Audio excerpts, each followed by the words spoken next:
माझ्या ऑफिस आहे ना बाजूला.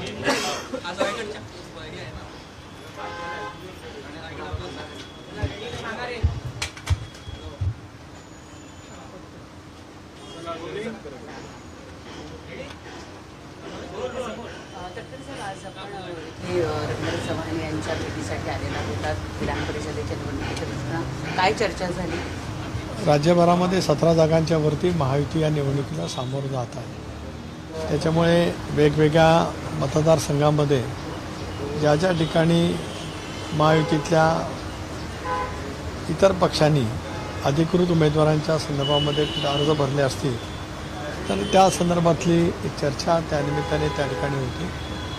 स्वाभाविकपणाने कोकण मतदारसंघामध्ये सुद्धा राष्ट्रवादी काँग्रेस पक्षाला ही जागा मिळत असतानाच जसं मी काल देवेंद्रजींचा उल्लेख केला मुख्यमंत्री म्हणून, शिंदेसाहेबांचा केला, तसा चव्हाण साहेबांचे सुद्धा प्रदेश भारतीय जनता पक्षाचे अध्यक्ष म्हणून त्यांचंही त्याच्यामध्ये सहकार्य लाभलेलं होतं.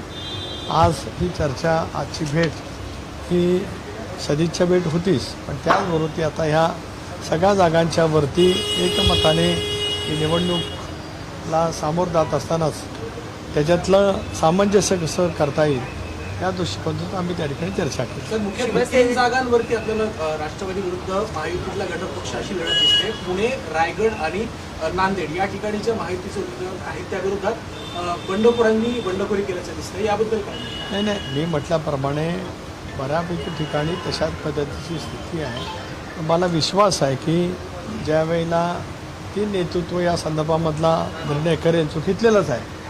ज्या अर्थी त्या जागा महायुती म्हणून सर्वकडे सुटलेल्या आहेत त्या अर्थी देशाच्या केंद्रीय नेतृत्वाने या संदर्भातली अनुमती दिल्याच्या नंतर त्या ठिकाणी अशापैकी अर्ज दाखल केले गेले असतील तर ते अर्ज नक्कीच माघारी घेण्याच्या दृष्टीकोनातून प्रत्येक पक्षाचं नेतृत्व आणि जिथे कुठे काही समन्वय करायचा असेल, काही चर्चा करायची असेल ती चर्चा करून त्याच्यातला मार्ग 100% निघेल. पुण्यातल्या जागेमध्ये आहे ते राष्ट्रवादीमध्ये खरी तर फाईट आहे ती पाहायला मिळाली.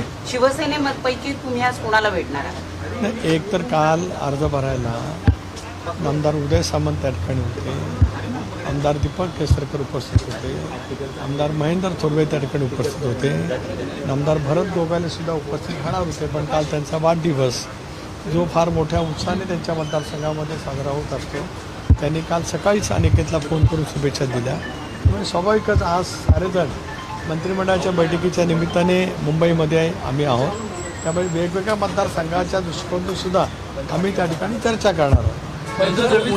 पुण्यामध्ये आहे ते राष्ट्रवादीमध्ये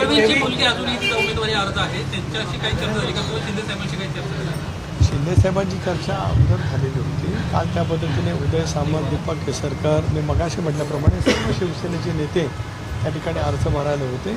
त्या संदर्भातला मार्ग हा निश्चितपणे त्या ठिकाणी निघेल. केवळ तेवढ्यापुरतं सीमित नाही तर 17ही जागांच्या वरती महायुतीचे उमेदवार एकच कसे राहू शकतील या दृष्टिकोनातूनच आज उद्या परवापर्यंत प्रयत्न होतील आणि त्याच्यात आम्हाला निश्चितपणाने यश मिळेल. धन्यवाद.